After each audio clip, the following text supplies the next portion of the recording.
Hello. Tough day today. I've been trying to film a project for class, but it's really, really frustrating because I'm not doing anything as good as I could because of I've learned that there's like 7,000, there's like probably 10 pretty crucial, crucial jobs on set, even if you're just doing a really small set. And I can't do all 10 of those extremely crucial jobs at once well. So it's just like really frustrating because I know I can do better, but I'm doing the best that I can right now, and that's all I can do. And I want to be doing things the right way, but I don't have the equipment and I don't have the knowledge and I don't have the people and I don't have the lights and things like that. So it's just a real bummer of a day. Also, my computer clock is just way off clock now. It was 2:56 on my phone clock at 3 o'clock on my computer clock, so it's just getting worse. Um, so I'm super excited about everything, but I am excited about this. As soon as I sat down to do this, things looked up. So that's nice. That's good. All right. So we're doing chapters 7 and 8 of volume 2 of Sense and Sensibility today. Yes. Oh, that was a short chapter. Wow. Yesterday, let's see.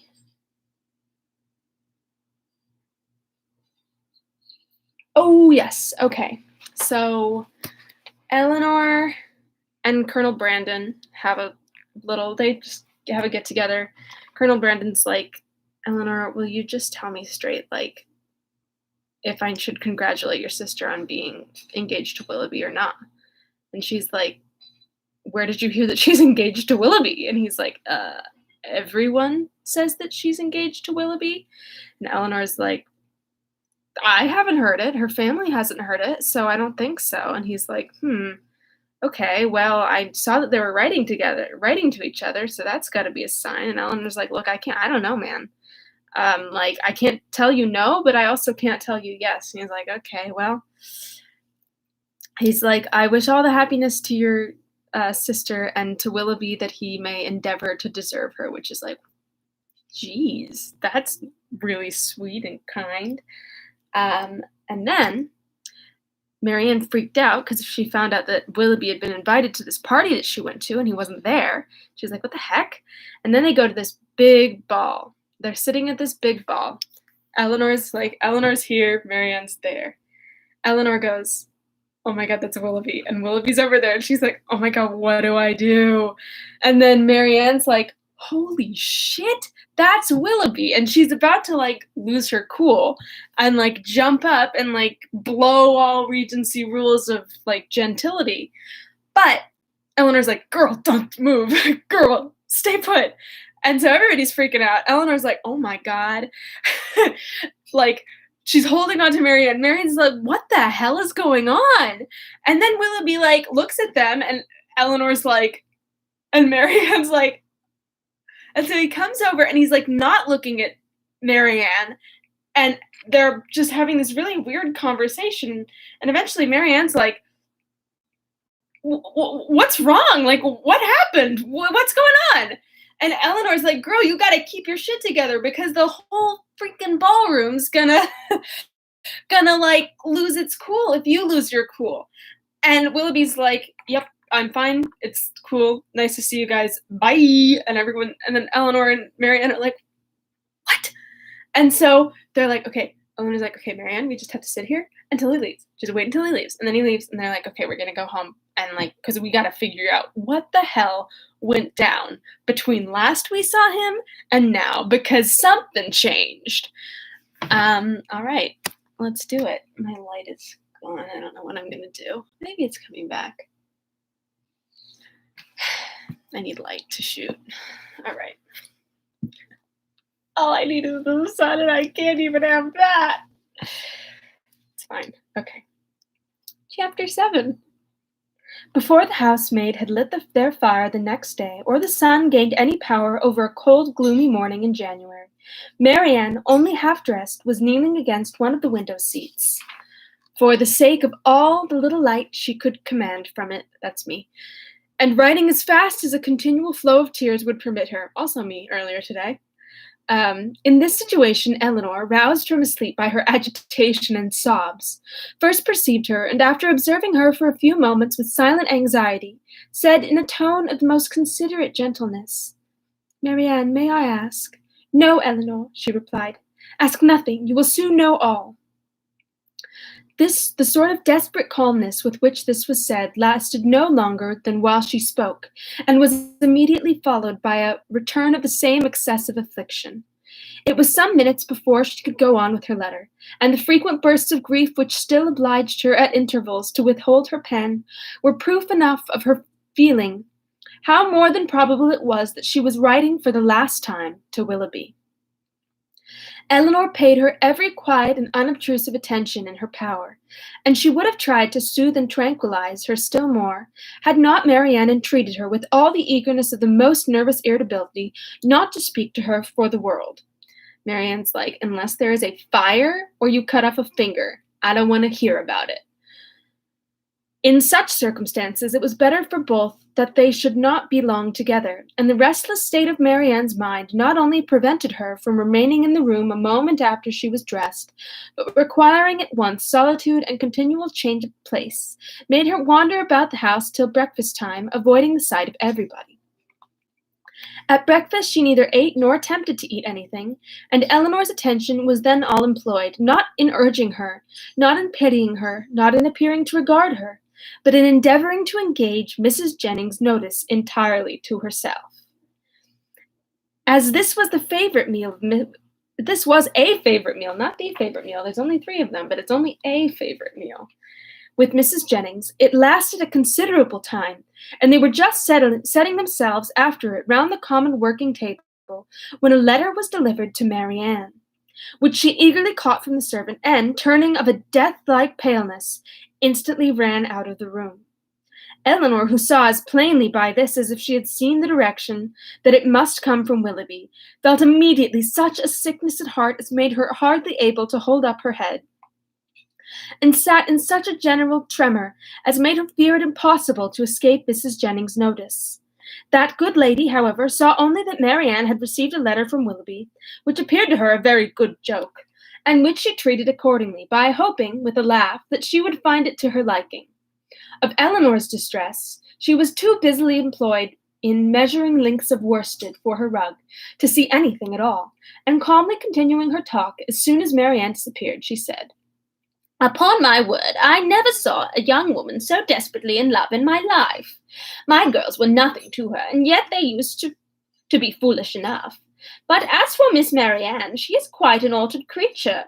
I hope from the bottom of my heart he won't keep her waiting much longer, for it is quite grievous to see her look so ill and forlorn. Pray, when are they to be married?" Eleanor, though never less disposed to talk than at that moment, obliged herself to answer such an attack as this, and therefore, trying to smile, replied, "And have you really, ma'am, talked yourself into a persuasion of my sister's being engaged to Mr. Willoughby? I thought it had been only a joke, but so serious a question seems to imply more. And I must beg, therefore, that you will not deceive yourself any longer. I do assure you that nothing would surprise me more than to hear of their going to be married. Going to be married. Woof." I think Zunsa should replace Zounds, to be honest with you. For shame, Miss Dashwood. How can you talk so? Don't we all know that it must be a match, and that they were over head and ears in love? Screw head over heels. I want head over ears in love. Head over ears in love with each other from the first moment they met. Did not I see them together in Devonshire every day and all day long? And did not I know that your sister came to town with me on purpose to buy wedding clothes? Come, this won't do. Because you are so sly about it yourself, you think nobody else has any senses. But it is no such thing, I can tell you, for it has been known all over town this ever so long. I tell everybody of it, and so does Charlotte. Indeed, ma'am, said Eleanor very seriously, you are mistaken. Indeed, you are doing a very unkind thing in spreading the report, and you will find that you have, though you will not believe me now. Mrs. Jennings laughed again, but Eleanor had not spirits to say more, and eager at all events to know what Willoughby had written, hurried away to their room, where, on opening the door, she saw Marianne stretched on the bed, almost choked by grief, one letter in her hand, and 2 or 3 others lying by her. Eleanor drew near, but without saying a word, and seating herself on the bed, took her hand and kissed her affectionately several times, and then gave way to a burst of tears, which at first was scarcely less violent than Marianne's. The latter, though unable to speak, there's a letter on this page.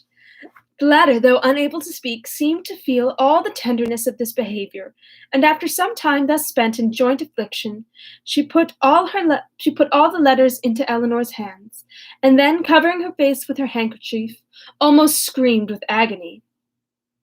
Eleanor, who knew that such grief, shocking as it was to witness, must have its course, watched by her till this excess of suffering had somewhat spent itself, and then, turning eagerly to Willoughby's letter, read as follows. Bond Street, January. My dear Madam, I have just had the honor of receiving your letter, for which I beg to return my sincerest acknowledgments. I am much concerned to find there was anything in my behavior last night that did not meet your approbation, and though I am quite at a loss to discover in what point I could be so unfortunate as to offend you, I entreat your forgiveness of what I can assure you to have been perfectly unintentional. I shall never reflect on my former acquaintance with your family in Devonshire without the most grateful pleasure, and flatter myself it will not be broken by any mistake or misapprehension of my actions.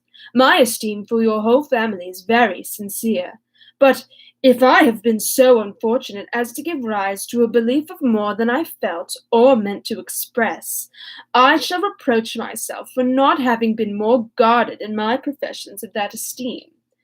That I should ever have meant more you will allow to be impossible, when you understand that my affections have been long engaged elsewhere. And it will not be many weeks, I believe, before this engagement is fulfilled. It is with great regret that I obey your commands of returning the letters with which I have been honored from you, and the lock of hair which you so obligingly bestowed on me. I am, dear madam, your most obedient and humble servant, John Willoughby. What a dick. Like, why? I don't get why people won't just be like, you know what? What I did was not right. I'm sorry. Like, I'm sorry that, like, if he had been like, I wanted to be with you and like you were a wonderful person, but I have to fulfill this obligation to my family. You know what? I could have forgiven him that. I could have been like, you know what, Willoughby, I understand. Like, Regency stuff is. But no, he's just like, I'm just gonna lie and break your heart and be mean just for the fun of it, just for the sake of being an asshole. Like, screw off. Hopefully Edward does better. If he doesn't, I'm gonna find him. With what indignation such a letter as this must be read by Miss Dashwood may be imagined, though aware before she began it that it must bring a confession of his inconstancy and confirm their separation forever, she was not aware that such language could be suffered to announce it, nor could she have supposed Willoughby capable of departing so far from the appearance of every honourable and delicate feeling, so far from the common decorum of a gentleman, as to send a letter so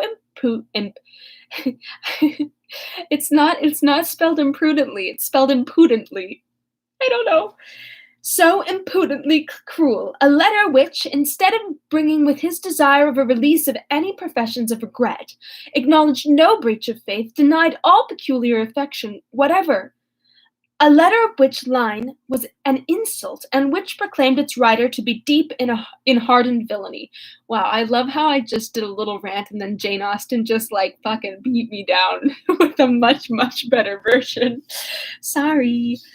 She paused over it again for some time with indignant astonishment, then read it again and again, but every perusal only served to increase her abhorrence of the man, and so bitter were her feelings against him that she dared not trust herself to speak, lest she might wound Marianne still deeper by treating their disengagement not as a loss to her of any possible good, but as an escape from the worst and most irredeemable of all evils, a connection for life with an unprincipled man as a deliverance the most real, a blessing the most important. In her earnest meditations on the contents of the letter, on the depravity of that mind which could dictate it, and probably on the very different mind of a very different person, who had no other connection whatever with the affair than what her heart gave him with everything that passed, Eleanor forgot the immediate distress of her sister, forgot that she had 3 letters on her lap yet unread, and so entirely forgot how long she had been in the room that when on hearing a carriage drive up to the door, she went to the window to see who could be coming so unreasonably early. She was all astonishment to perceive Mrs. Jennings' chariot, which she knew had not been ordered till 1. Determined not to quit Marianne, though hopeless of contributing at present to her ease, she hurried away to excuse herself from attending Mrs. Jennings on account of her sister being indisposed. Mrs. Jennings, with a thoroughly good-humored concern for its cause, admitted the excuse most readily, and Eleanor, after seeing her safe off, returned to Marianne, whom she found attempting to rise from the bed, and whom she reached just in time to prevent her from falling on the floor, faint and giddy from a long want of proper rest and food, for it was many days since she had had any appetite, and many nights since she had really slept. And now, when her mind was no longer supported by the fever of suspense, the consequence of all this was felt in an aching head, a weakened stomach, and a general nervous faintness. A glass of wine, which Eleanor procured for her directly, made her more comfortable, and she was at last able to express some sense of her kindness by saying, "Poor Eleanor, how unhappy I make you." "I only wish," replied her sister, "there were anything I could do which might be of comfort to you." This, as everything else would have been, was too much for Marianne, who could only exclaim in the anguish of her heart, "Oh, Eleanor, I am miserable indeed," before her voice was entirely lost in sobs. This was me to my dad this morning. Eleanor could no longer witness this torrent of unresisted grief in silence. "Exert yourself, dear Marianne," she cried, "if you would not kill yourself and all who love you. Think of your mother, think of her misery while you suffer. For her sake you must exert yourself." I cannot, cried Marianne. Leave me if I distress you. Leave me, hate me, forget me, but do not torture me so. Oh, how easy for those who have no sorrow of their own to talk of exertion. Happy, happy Eleanor, you cannot have an idea of what I suffer. Do you call me happy, Marianne? Ah, if you knew. And can you believe me to be so, while I see you so wretched? Forgive me, throwing her arms round her sister's neck. I know you feel for me. I know what heart you have, but yet you must be happy. Edward loves you. What can do away such a happiness as that? Many, many circumstances, said Eleanor solemnly. No, cried Marianne wildly. He loves you and only you. You can have no grief. I can have no pleasure while I see you in this state, and you will never see me otherwise. Mine is a misery which nothing can do away. You must not talk so, Marianne. Have you no comforts, no friends? Is your loss such as leaves no opening for consolation? Much as you suffer now, think of what you would have suffered if the discovery of his character had been delayed to a later period. If your engagement had been carried on for months and months, as it might have been before he chose to put an end to it, every additional day of unhappy confidence on your side would have made the blow more dreadful. Engagement? Cried Marianne. There has been no engagement. No engagement? No, he is not so unworthy as you believe him. He has broken no faith with me. But he told you that he loved you. Yes, no, never absolutely.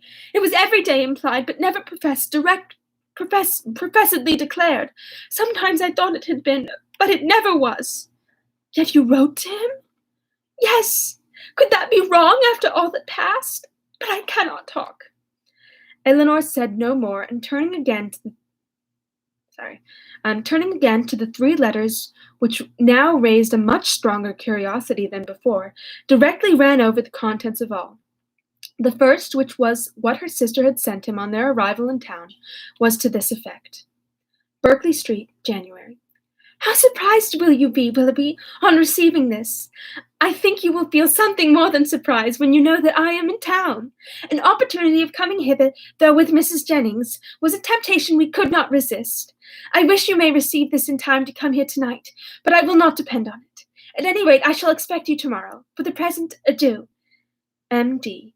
Her second note, which had been written on the morning after the dance at the Middletons, was in these words: I cannot express my disappointment in having missed you the day before yesterday, nor my astonishment at not having received any answer to a note which I sent you above a week ago. I have been expecting to hear from you, and still more to see you every hour of the day. Pray call again as soon as possible, and explain the reason of my having expected this in vain. You had better come earlier another time, because we are generally out by 1. We were last night at Lady Middleton's, where there was a dance. A dance? Who knows? I've been told that you were asked to be of the party, but could it be so? You must be very much altered since we parted, if that could be the case, and you not there. But I will not suppose this possible, but I hope very soon to receive your personal assurance of its being otherwise. M.D. The contents of her last note to him were these. Oh my God, this is a hefty, hefty chapter. What am I to imagine, Willoughby, by your behaviour last night? Again, I demand an explanation of it. I was prepared to meet you with the pleasure of which our separation naturally produced, with the familiarity which our intimacy at Barton appeared to me to justify. I was repulsed indeed. I have passed a wretched night in endeavouring to excuse a conduct which can scarcely be called less than insulting. But though I have not yet been able to form any reasonable apology for your behaviour, I am perfectly ready to hear your justification of it. You have perhaps been misinformed or purposely deceived in something concerning me, which may have lowered me in your opinion. Tell me what it is, explain the grounds on which you acted, and I shall be satisfied in being able to satisfy you. It would grieve me indeed to be obliged to think ill of you, but if I am to do it, if I am to learn that you are not what we have hitherto believed, that your regard for us was all insincere, that your behaviour to me was intended only to deceive, let it be told as soon as possible. My feelings are at present in a state of dreadful indecision. I wish to acquit you, but certainly on either side will be ease to what I now suffer. If your sentiments are no longer what they were, you will return my notes and the lock of my hair which is in your possession. M.D. That such letters, so full of affection and confidence, could have been so answered, Elinor, for Willoughby's sake, would have been unwilling to believe.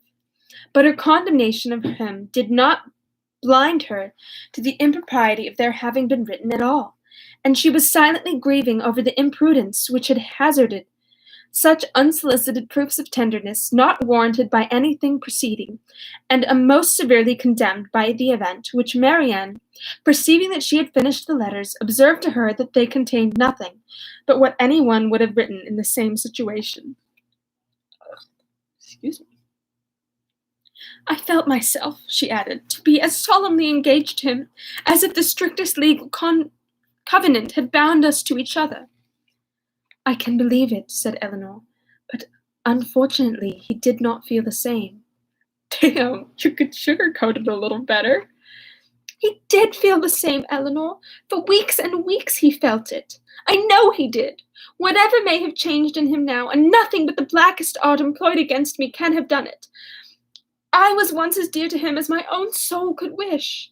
This lock of hair which he can so readily give up, was begged of me with the most earnest supplication. Had you seen his look, his manner, and you heard his voice at that moment? Have you forgot the last evening of our being together at Barton? The morning that we parted too, when he told me that it might be many weeks before we met again. His distress! Can I ever forget his distress? Sorry, I saw your note. For a moment or two she could say no more, but when this emotion had passed away, she added in a firmer tone, Eleanor, I have been cruelly used, but not by Willoughby. Girl, who do you think cruelly used you? Dearest Marianne, who but himself? By whom could he have been instigated? By all the world rather than by his own heart. I could rather believe every creature of my acquaintance leagued together to ruin me in his opinion, than believe his nature capable of such cruelty. This woman of whom he writes, whoever she be, or any one in short, but your own dear self, Mamma, and Edward, may have been so barbarous to belay me. Beyond you three, is there a creature in the world whom I would not rather suspect of evil than Willoughby, whose heart I know so well? Eleanor would not contend, and only replied, Whoever may have been so detestably your enemy, let them be cheated of their malignant triumph, my dear sister, by seeing how nobly the consciousness of your own innocence and good intentions supports your spirits. It is a reasonable and laudable pride which resists such malevolence. No, no, cried Marianne. Misery such as mine has no pride.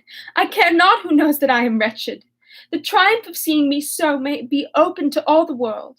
Eleanor, they who suffer little may be proud and independent as they like, may resist insult or return mortification, but I cannot.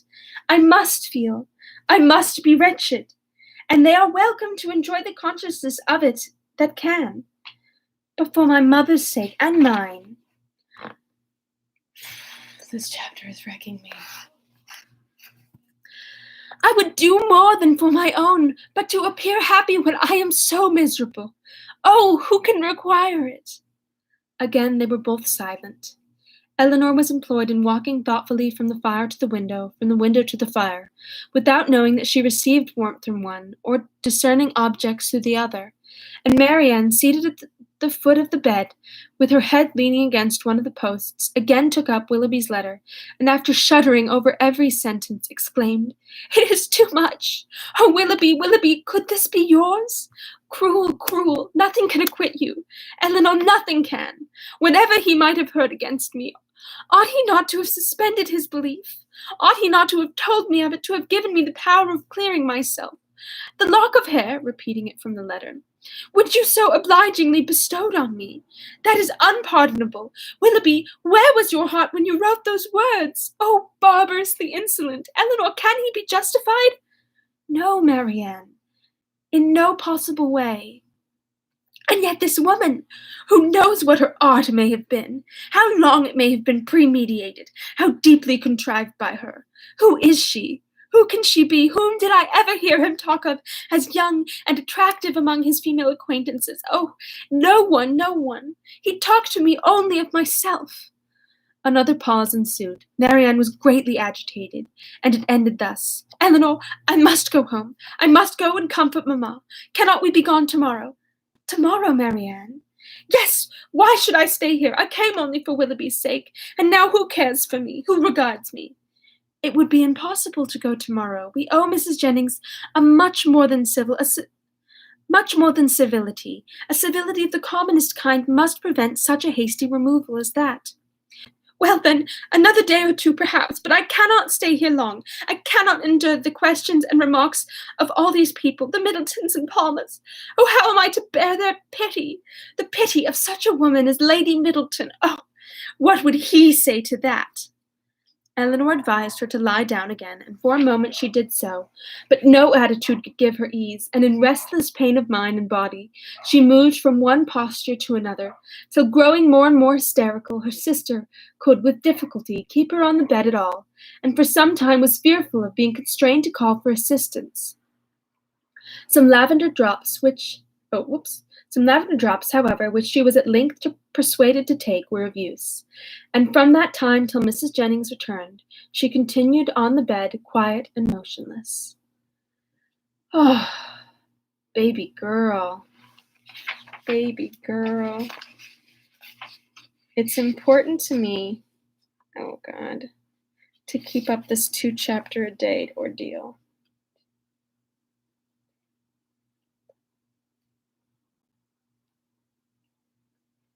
Okay, I'm going to say it's about 7 pages.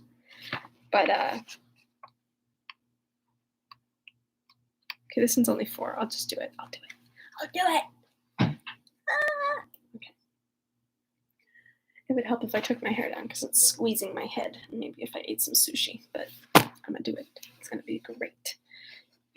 Great. Okay, chapter 8. Hey! I rhymed. Mrs. Jennings came immediately to their room on her return. It's so funny, like, when I start the chapter, my voice goes, like, way down.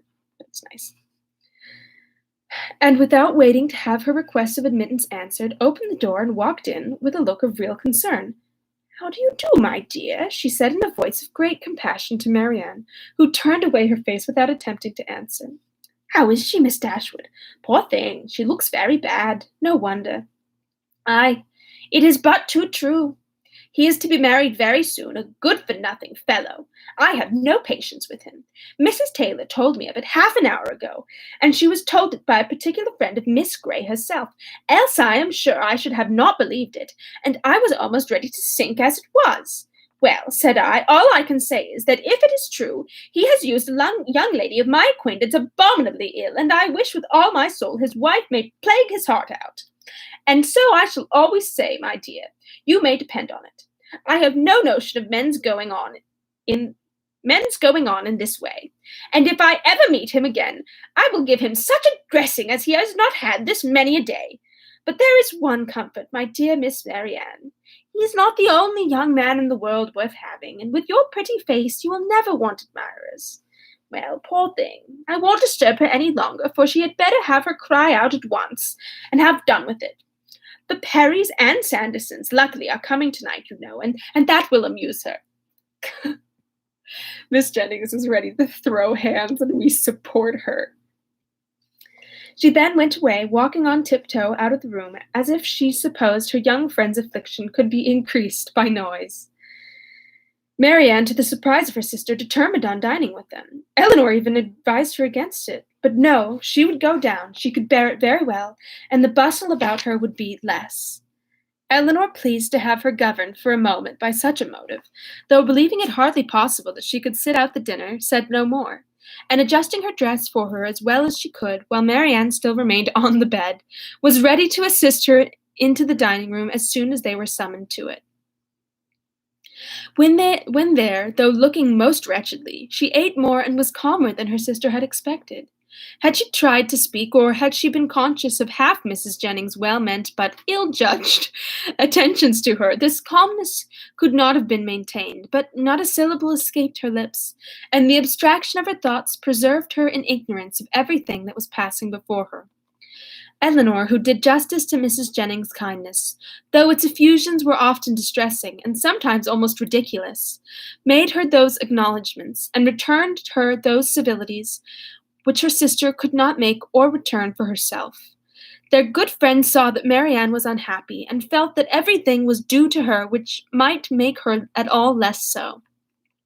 She treated her, therefore, with all the indulgent fondness of a parent towards a favorite child on the last day of its holidays. Marianne was to have the best place by the fire, was to be tempted to eat by every delicacy in the house, and to be amused by the relation of all news of the day. Had not Elinor, in the sad countenance of her sister, seen a check to all mirth, she could have been entertained by Mrs. Jennings' endeavours to cure disappointment and love by a variety of sweetmeats and olives and a good fire. As soon, however, as the consciousness of all this was forced by continual repetition on Marianne, she could stay no longer. With a hasty exclamation of misery, and a sign to her sister not to follow her, she directly got up and hurried out of the room. "Poor soul," cried Miss Jennings as soon as she was gone. "How it grieves me to see her and I declare, if she is not gone away without finishing her wine, and the dried cherries too, Lord, nothing seems to do her any good. I am sure if I knew of anything she would like, I would send all over town for it. Well, it is the oddest thing to me that a man should use such a pretty girl so ill. But when there is plenty of money on one side and next to none on the other, Lord bless you, they care no more about such things." The lady, then, Miss Grey, I think you called her, is very rich? £50,000, my dear. Did you ever see her? A smart, stylish girl, they say, but not handsome. I remember her aunt very well, Biddy Henshaw. She married a very wealthy man, but the family are all rich together. £50,000. By all accounts, it won't come before it's wanted, for they say he is all to pieces. No wonder, dashing about with his curricle and hunters. Well, it don't signify talking, but when a young man, be he who he will, comes and makes love to a pretty girl and promises marriage, he has no business to fly off from his word only because he grows poor and a richer girl is ready to have him. Why don't he, in such a case, sell his horses, let his house, turn off his servants, and make a thorough reform at once? I warrant you, Miss Marianne would have been ready to wait till matters came round. But that won't do nowadays. Nothing in the way of pleasure can ever be given up by the young men of this age. Do you know what a kind of a girl Miss Grey is? Is she said to be amiable? I never heard any harm of her. Indeed, I hardly ever heard her mentioned, except that Mrs. Taylor did say this morning that one day Miss Walker hinted to her that she believed Mr. and Mrs. Ellison would not be sorry to have Miss Grey married, for she and Mrs. Ellison could never agree. And who are the Ellisons? Her guardians, my dear. But now she is of age and may choose for herself, and a pretty choice she has made. What now? What now, after pausing a moment? Your poor sister is gone to her own room, I suppose, to moan by herself. Is there nothing one can get to comfort her? Poor dear, it seems quite cruel to let her be alone. Well, by and by we shall have a few friends, and that will amuse her a little. What shall we play at? She hates whist, I know, but there is no round game she cares for. Dear ma'am, this kindness is quite unnecessary. Marianne, I dare say, will not leave her room again this evening. I shall persuade her, if I can, to go early to bed, for I am sure she wants rest. Aye, I believe that will be best for her. Let her name her own supper and go to bed. Lord, no wonder she has been looking so bad and so cast down this last week or two, for this matter, I suppose, has been hanging over her head as long as that. And so the letter that came today finished it. Poor soul, I am sure if I had a notion of it, I would not have joked her about it for all my money. But then, you know, how should I guess at such a thing? I made sure of its being nothing but a common love letter, and you know young people like to be laughed about at them. Lord, how concerned Sir John and my daughters will be when they hear it. If I had my senses about me, I might have called in Conduit Street in my way home and told them of it, but I shall see them tomorrow. It would be unnecessary, I am sure, for you to caution Mrs. Palmer and Sir John against ever naming Mr. Willoughby or making the slightest allusion to what has passed before my sister. Their own good nature must point out to them the real cruelty of appearing to know anything about it when she is present, and the less that may ever be said to myself on the subject, the more my feelings will be spared, as you, my dear madam, will easily believe. Sorry, I'm like watching the light. I'm like, what's going on with you? What are you doing? You're making me scared. Oh, Lord, yes, that I do indeed. It must be terrible for you to hear it talked of, and as for your sister, I am sure I would not mention a word about it for the world. You saw I did not all dinner time. No more would Sir John nor my daughters, for they are all very thoughtful and considerate, especially if I give them a hint, as I certainly will. For my part, I think the less that is said about such things, the better. The sooner 'tis blown over and forgot. And what good does talking ever do? You know, Miss Jennings, that's all you do.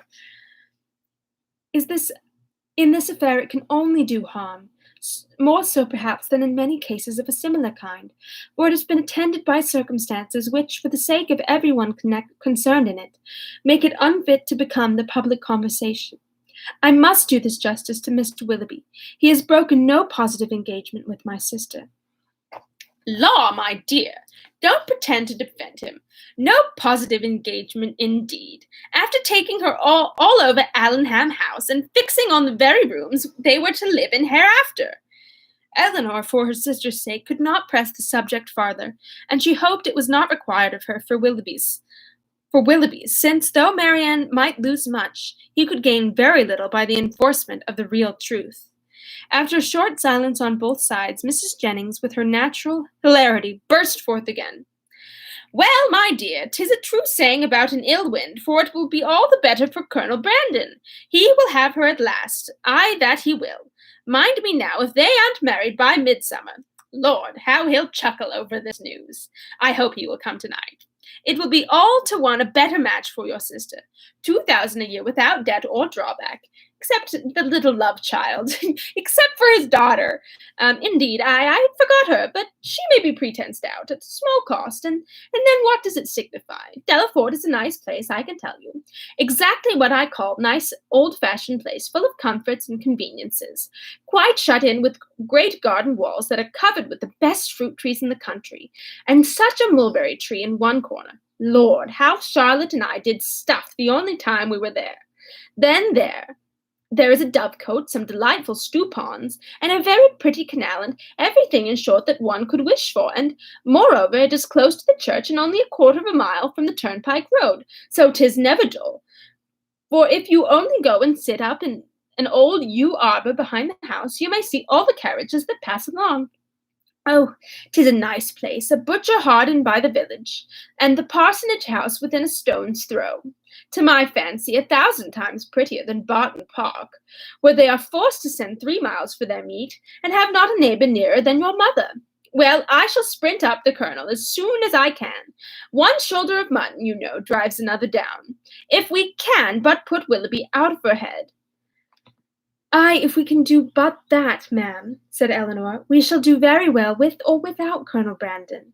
And then rising, she went away to join Marianne, whom she found, as she expected, in her own room, leaning in silent misery over the small remains of a fire, which, till Eleanor's entrance, had been her only light. I want to live at Delaford. I want to have some fruit trees. I want to be in a stone's throw of the butchers. You had better leave me, was all the notice that her sister received from her. I will leave you, said Eleanor, if you will go to bed. But this, from the momentary perverseness of impatient suffering, she at first refused to do. Her sister's earnest though gentle persuasion, however, soon softened her to compliance, and Eleanor saw her lay her aching head on the pillow, and saw her, as she hoped, in a way to get some quiet rest before she left her. In the drawing-room, whither she then repaired, she was soon joined by Mrs. Jennings with a wine-glass full of something in her hand. My dear, she said, entering, I have just recollected that I have some of the finest Constantia wine in the house that ever was tasted, so I have brought a glass of it for your sister. My poor husband, how fond he was of it. Whenever he had a touch of his old Charlocky gout, he said it did him more good than anything else in the world. Do take it to your sister. Dear ma'am, replied Eleanor, smiling at the difference of the complaints for which it was recommended. How good you are, but I have just left Marianne in bed, and I hope almost asleep, and as I think nothing will be of so much service to her as rest, if you will give me leave, I will drink the wine myself.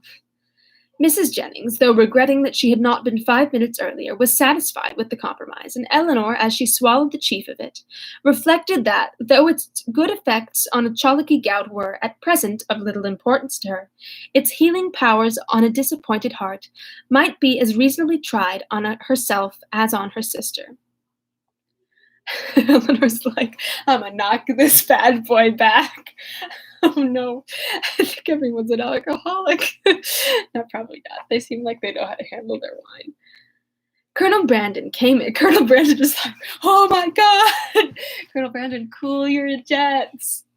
Colonel Brandon came in while the party were at tea, and by his manner of looking round the room for Marianne, Eleanor immediately fancied that he neither expected nor wished to see her there, and in short, that he was already aware of what occasioned her absence. Mrs. Jennings was not struck by the same thought, for soon after his entrance, she walked across the room to the tea-table where Eleanor presided and whispered, The Colonel looks as grave as ever, you see. He knows nothing of it. Do tell him, my dear. It's just because he's depressed. He's just sad all the time, ladies. Oh, Colonel Brandon, how dear I feel you to me. He shortly afterwards drew a chair close to hers, and, with a look which perfectly assured her of his good information, inquired after her sister. "Marianne is not well," said she. "She has been indisposed all day, and we have persuaded her to go to bed." "Perhaps, then," he hesitantly replied, "what I heard this morning there may be more truth in it than I could believe possible at first." "What did you hear?" "That a gentleman whom I had reason to think, in short, that a man whom I knew to be engaged. But how shall I tell you? If you know it already, as surely you must, I may be spared." "You mean," answered Eleanor with forced calmness, "Mr. Willoughby's marriage with Miss Grey?" "Yes, we do know it all. This seems to have been a day of general elucidation, for this very morning first unfolded it to us. Mr. Willoughby is unfathomable. Where did you hear it?" "In a stationer's shop at Pall Mall, where I had business.